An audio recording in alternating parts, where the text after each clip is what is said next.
tap, center tap, full wave rectifier without filter. We will make the circuit of center tap transformer full wave rectifier using 2 diodes and 3 windings of the secondary. So this is the center tap transformer. I am making the circuit. Connect first terminal of the transformer, secondary winding connected to anode of the diode D2. Then I will connect third terminal of the transformer secondary winding on the anode of the second diode. Internally, these 2 diodes anode is connected. It is short circuited, so I don't have to connect it again. So internally they are connected. Now I have to connect the ground. That is, the central midpoint of this is connected to the ground. So this is a very simple connections, because internally these diodes are connected. Cathode and cathode are connected. Now what I have to do, I have to connect the load.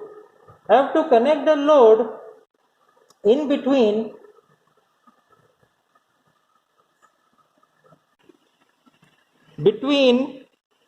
this center tap and common cathode terminals.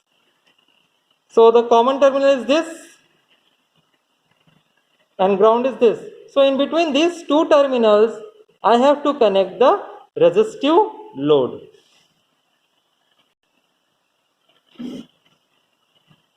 I am connecting the load.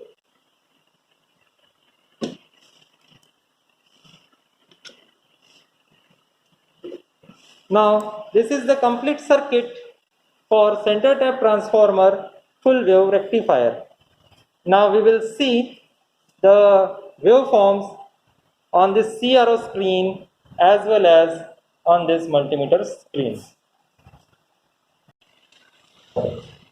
Now let us measure the input AC voltage using this multimeter. Please focus on this secondary winding. The AC voltage measured on this multimeter is 26 volts RMS value of the AC voltage.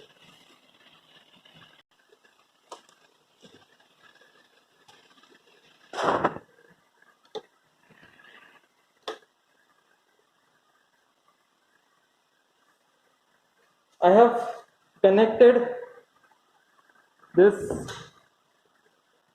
primary winding to the CRO, and the output voltage can be observed here. AC input voltage. This is AC input voltage.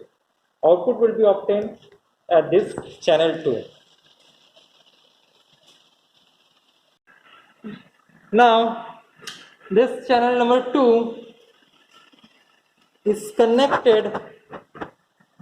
Channel number 2 is connected across the RL of the center tap.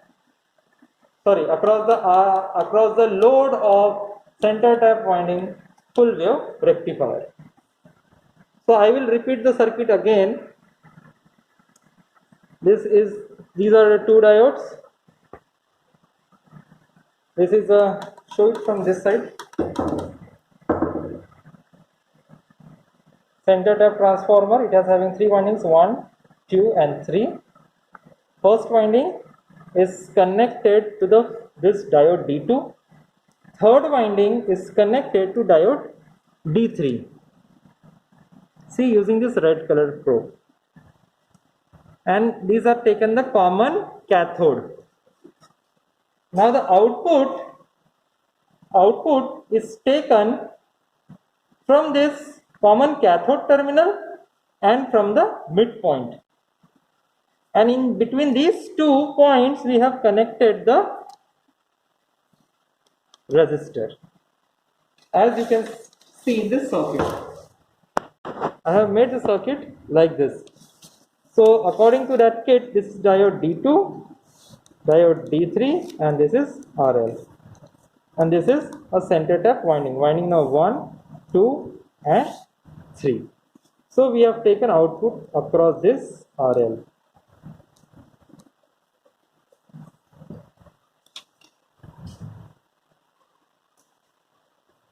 So this is the output.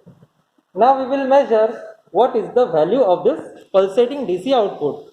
So this is unit 1, and if we move closer, this is unit 1.2, 1.4. So 1.4 multiplied by 10, that is 14 volts. What I am showing here, output voltage, that is DC, and that is pulsating. What I've said, this is given by 1.4 multiplied by, these are the number of divisions, and multiplied by this multiplying factor 10, 14 volts, peak to peak. Now why peak to peak? Because it is a pulsating DC. So this is first peak, this is second peak. Peak to peak. Peak to peak. So the total value is 14 volts peak to peak. But this is pulsating DC. Again I will repeat here. This is AC waveform. Peak to peak value is 1, 2, 3, 3.8 multiplied by this channel 1 factor, is 10. So that is 38 volts. This is DC, pulsating DC. Pulsating DC.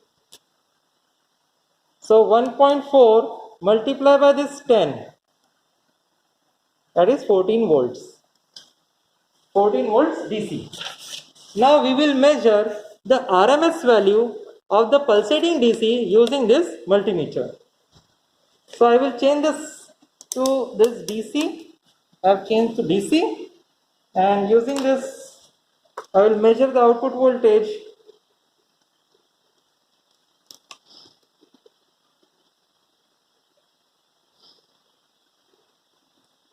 So the RMS value is around 11 volts.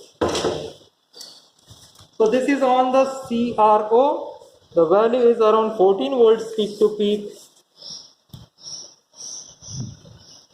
as observed, and on digital multimeter the value observed is 11.1 volts DC for this pulsating.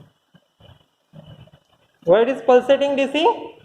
Because here we are observing the AC ripples. Now these AC ripples can be removed using a filter. It can be removed by using a capacitive filter, inductive filter, or LC filter or CLC filter. As per our practicals, we will remove these ripples by using LC filter.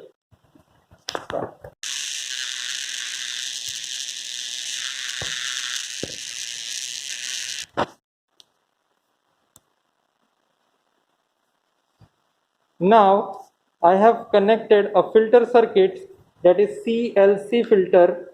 Using this circuit diagram we can see.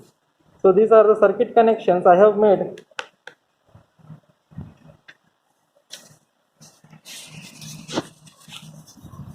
So this is the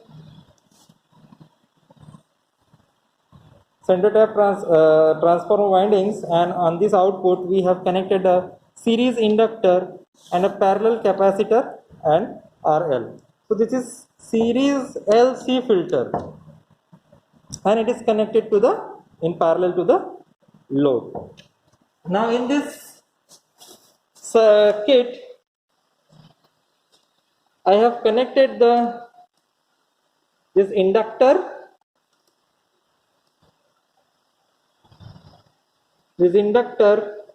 and this capacitor, shunt capacitor, series inductor, shunt capacitor, along with this load RL. And now using this multimeter we will measure what is the effect of the LC filter on the output of this center tap transformer full wave rectifier. So simply I will measure the output, and we can see that by using a filter, the output voltage is now around 15 volts RMS. So this is how the total output voltage has been increased. On this screen, CRO screen, I will again push the DC button and you can see this small ripples are again present, and these ripples can be again removed by using more filters. So the output voltage is around 1 multiplied by 10 point, we can say 2, 1.2 multiplied by 10, around 12 volts DC. So actually we are not in a position to measure this DC voltage on this CRO. We can only use this multimeter to measure the output voltage, that is the DC voltage. So by using a LC filter, the output of the center tap transformer has increased to around 15 volts. This is all about the center tap transformer with filter and without filter.